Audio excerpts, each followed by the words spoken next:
Welcome to the Unlucky Sperm Club podcast, where we prove that you are not a victim of your circumstances, but a product of your choices. I am your host, Nelson Tressler.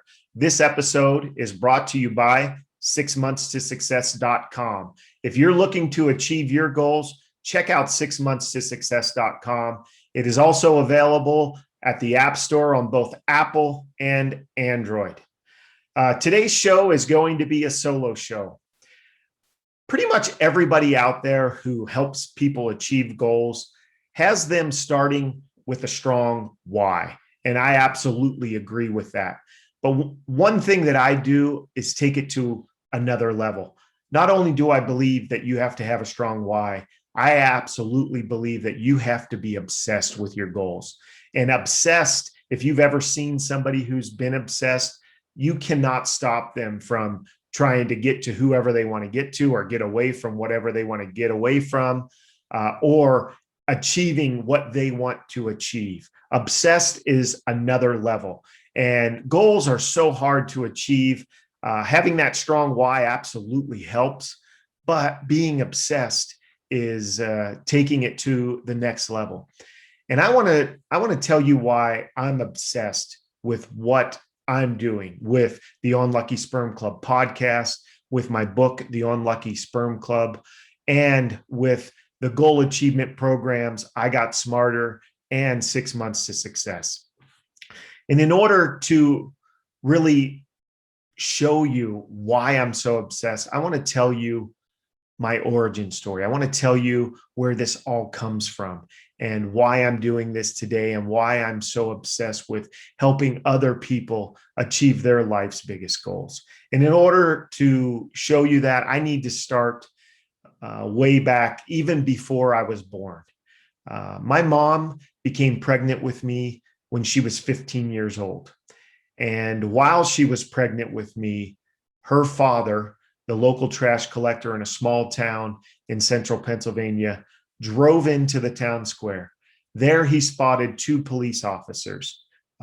He stuck a gun out the window and opened fire on those police officers, killing one and critically wounding the other.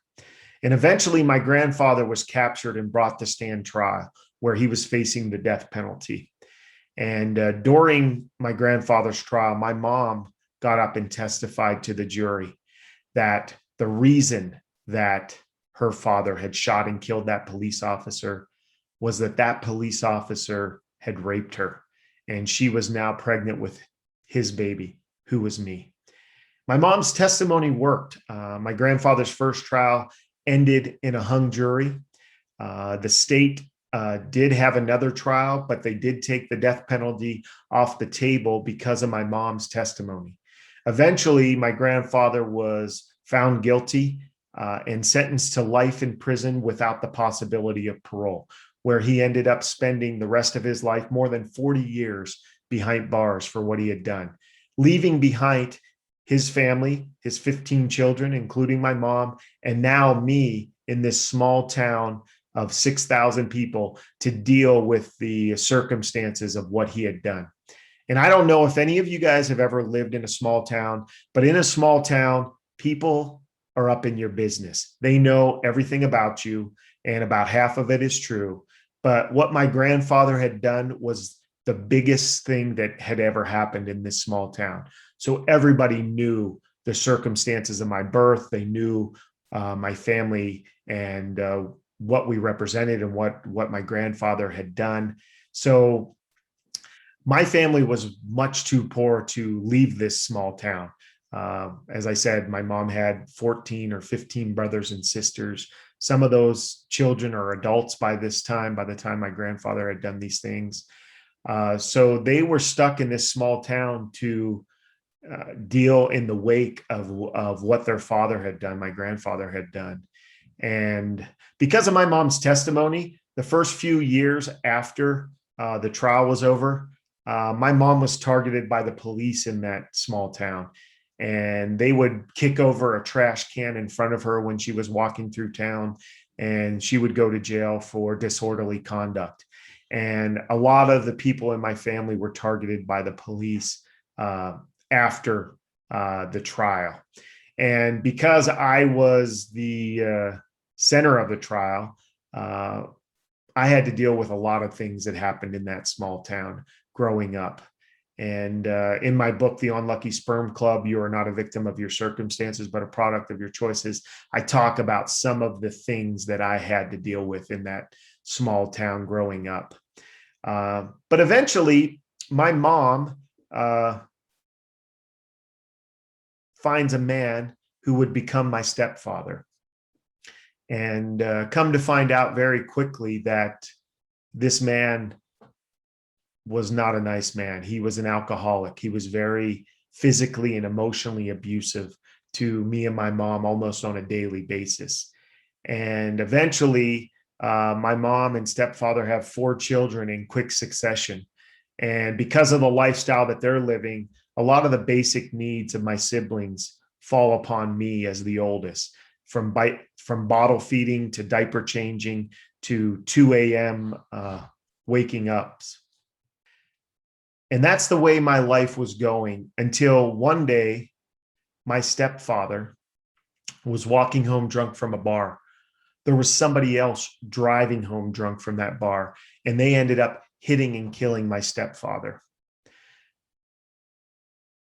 This broke my mom. As abusive and mean as my stepfather was, my mom was broken whenever she lost my stepfather. My mom had dropped out of school in the 8th grade when she became pregnant with me. She had never worked outside of the home.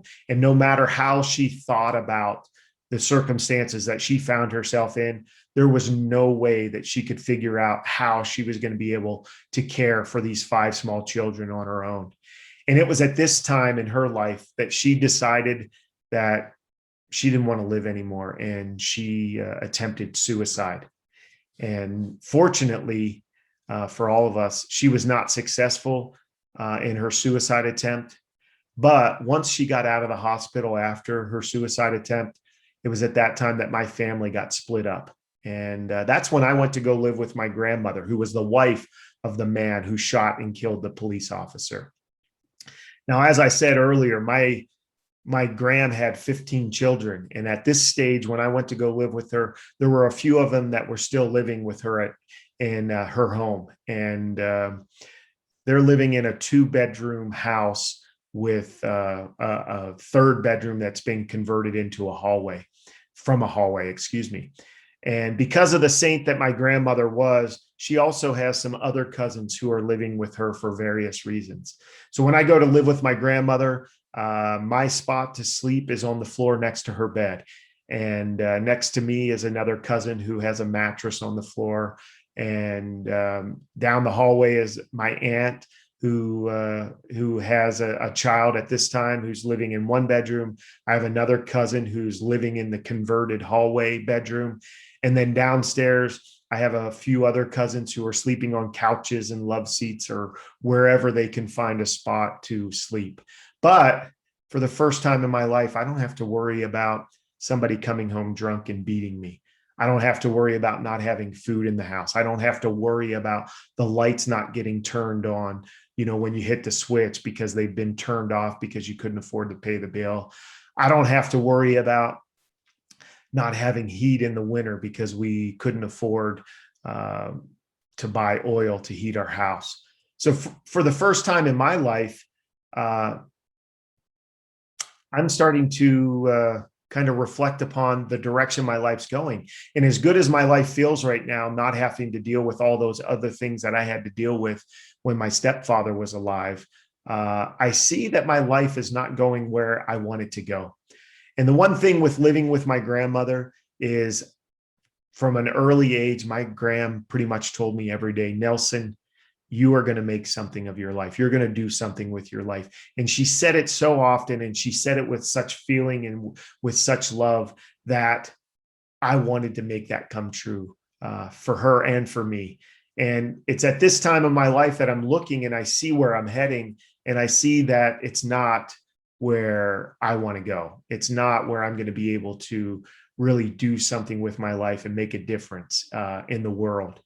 And it's about this time that I'm in 7th grade, and a counselor from the local university comes down and they talk about what it's going to take to get into college. And when I hear them talk about getting into college, I think that's what I need to do. If I could get a college degree, the rest of my life would be easy from that point. And that's kind of where my mindset was at this time. Of the family that I came from, only 2 had graduated from high school. At this time of my life, I'm in special ed. I can't read, I can't write, I can't spell.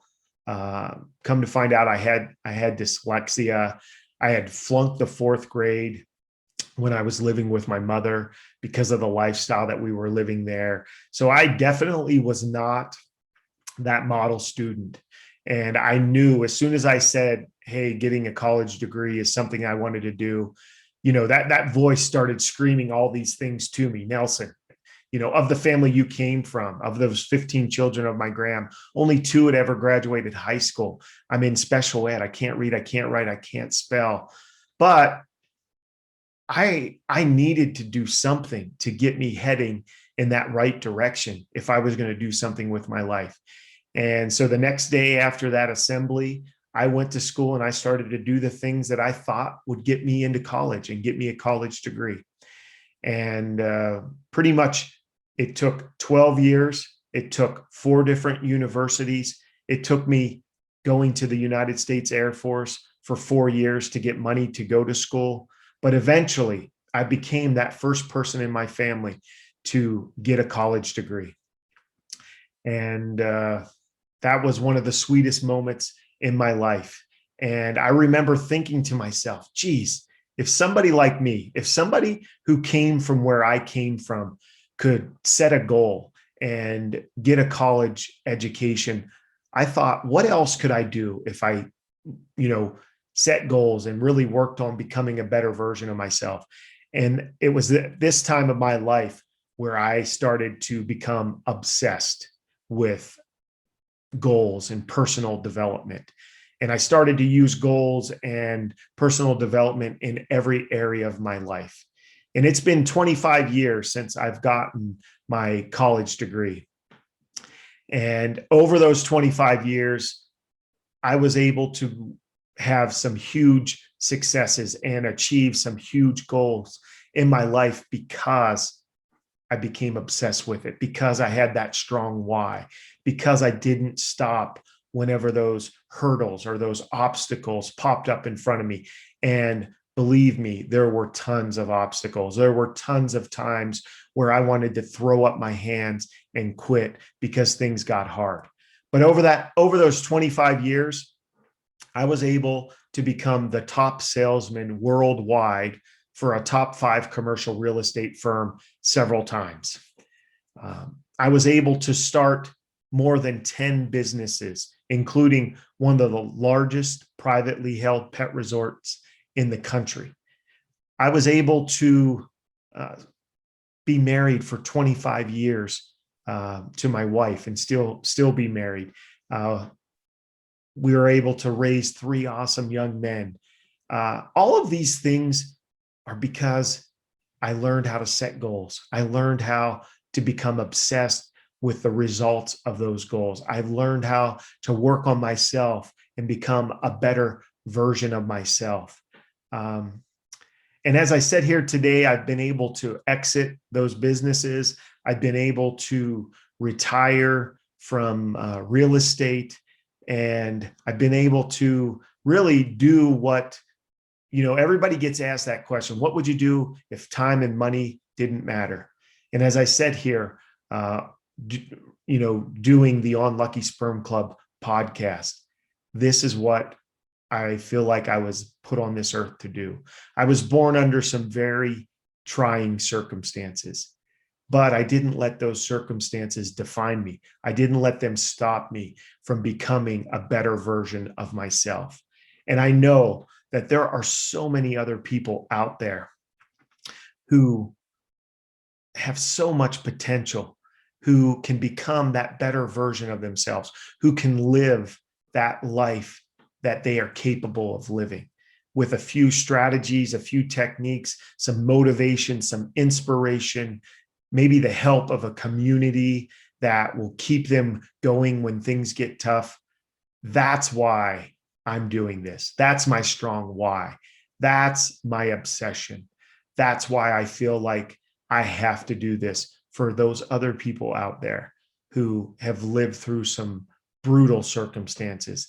But I need them to realize that they're not victims of those circumstances, that they are products of their choices, that they can sit down and figure out a way that they can live life with purpose, that it's possible that they can live a life that they can't even imagine. My obsession is that I want everybody out there to realize that you cannot let your past poison your potential and your purpose in this life. That through goals, through personal development, you can live a life that you cannot even imagine. And that is why I'm obsessed. I want to change the world one person and one inspiring goal at a time, because that's how the world is going to change, is when people realize that there is so much potential within them. And one person can change the world. We see it every single day when somebody invents something or somebody does something that's kind, that is a great example to other people. One person can change this world. And the way that we can change the world is by changing your world, by giving you all the tools, the knowledge, and the support to achieve your life's biggest goals. That's why I'm obsessed with doing the Unlucky Sperm Club podcast, because I know there are people out there who need to hear what I have to say. There are people out there who need to be inspired, who need to be motivated, who need to have that support so that they can get to where they want to go. And I am in this for the long haul. Just like everything else that I've done in my life, there has never been anything that has been this important to me. I have 3 young men that me and my wife are raising, and I want a better world for them. I want them to grow up in a better world. And if I can do that through this podcast, if I can do this through my book, The Unlucky Sperm Club, if I can do this through my goal achievement program, 6 months to success, and I got smarter, that's why I'm so passionate about that. And that's why I'm obsessed with making this happen. I hope that you realize whenever you're setting down to achieve your goals, that not only do you have a strong why about doing it, but that you're obsessed with doing it. Because when you're obsessed, there is nothing that can stop you from getting to where you want to go. Things might take a little bit longer. They might take a different path, but when you're obsessed, you're not going to quit. And that's why I'm doing this podcast. And I would invite you back every week to listen to this podcast and to be inspired and to be motivated. And most importantly, to take control of your life and to start living a life of purpose. You have so much potential inside of you. No matter where you're at today, that is not going to define where you can be a month from now, a year from now, 5 years from now, or 10 years from now. As I said here, talking to you, I couldn't have even imagined the life that I'm living today. It wasn't even perceivable to me. And although fear does not play a large factor in my life, the one thing that does scare me to death is if I wouldn't have went after that first goal of becoming that first person in my family to graduate from college. If I wouldn't have done that, I would have forfeited the life that I'm living today. And that scares me to death. And I think all of us should really think about that. What life are we forfeiting? What life could we be living if we just went after our goals? If we just strive to become that better version of ourselves? What life can we be living in 6 months, in a year, in 5 years, in 20 years? Don't forfeit that life that you know you can be living. Get out there, do it, and become obsessed with achieving those goals, no matter what those goals are. Become obsessed, have that strong why. And I'm living proof, as I said here today, that it's possible. And I totally believe that if one of us can do it, all of us can do it. Thank you so much for listening to the Unlucky Sperm Club podcast, where we prove that you are not a victim of your circumstances, but a product of your choices. If you like what you've heard, please subscribe to our podcast and give us likes if you're watching this on video. And I am so grateful for you. I'm grateful for the opportunity to be able to do this podcast. And I look forward to talking to you next time. And always remember, don't let your past poison your potential or your purpose. I'm Nelson Tressler. Thanks again.